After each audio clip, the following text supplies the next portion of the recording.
औज़ुबिल्लाहि मिनश्शैतानिर्रजीम बिस्मिल्लाहिर्रहमानिर्रहीम। अस्सलाम वालेकुम, मेरा नाम सोबी अस्लीम है। आज मैं आपको गौहर पब्लिशर की जानिब से खुशामदीद कहती हूँ। हमारा मोटो है redefining the geography of education through digital resources for conceptual learning. आज हम गौहर नदाए उर्दू जमात दोम सबक नंबर 20 और सफ़ा नंबर 128 को लेंगे और वहाँ पर मौजूद ज़बरदस्त किस्म की नज़्म शेर की धार पढ़ेंगे।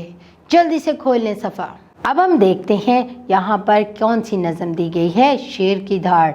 आप देख रहे हैं यहाँ पर एक कितना ज़बरदस्त सा शेर बैठा हुआ है और यहाँ पर चंद परिंदे भी नज़र आ रहे हैं। अब हम देखते हैं इस नज़म में इनके मुतालिक क्या बताया गया है। चिड़िया पेड़ पे बैठी गाए, काला कौवा शोर मचाए। इस शेर में शायर कह रहा है कि जंगल में दरख्त के ऊपर बैठी चिड़िया चहचहा कर गाना गा रही है और खूब मौज मस्ती कर रही है। दूसरी तरफ काले रंग का कौवा दरख्त पर बैठा काएं काएं करके खूब शोर मचा रहा है। तोता बोला मैं भी आऊं, कोयल को भी साथ में लाऊं। इस शेर में शायर क्या कह रहा है कि तोता कह रहा है कि मैं भी आऊं और अपने साथ कोयल को भी लाऊंगा।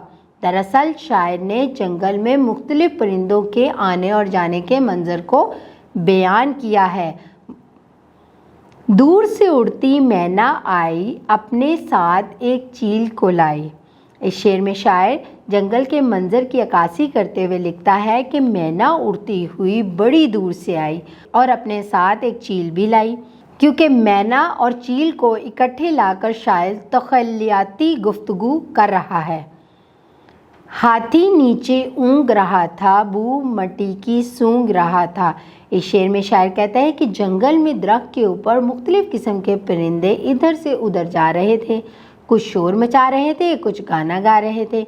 उस दरख्त के नीचे हाथी बैठा ऊँग रहा था, वो मट्टी की बू सूंघ रहा था और किसी को तलाश कर रहा था।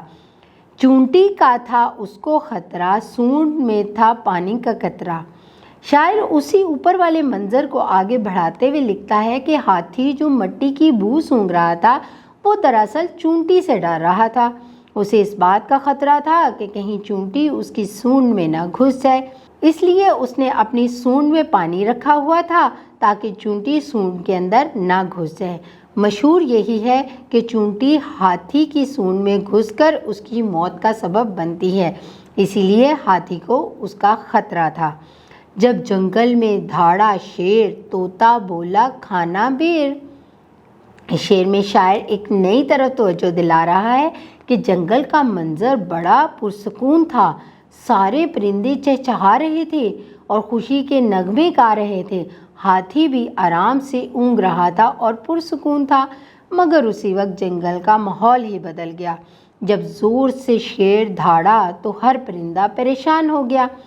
तोता जो बेर खा रहा था उसे बेर खाना भूल गया और वो परेशान होकर उड़ गया। फुर सारे परिंदे उड़े और किसी जानिब को मुड़े।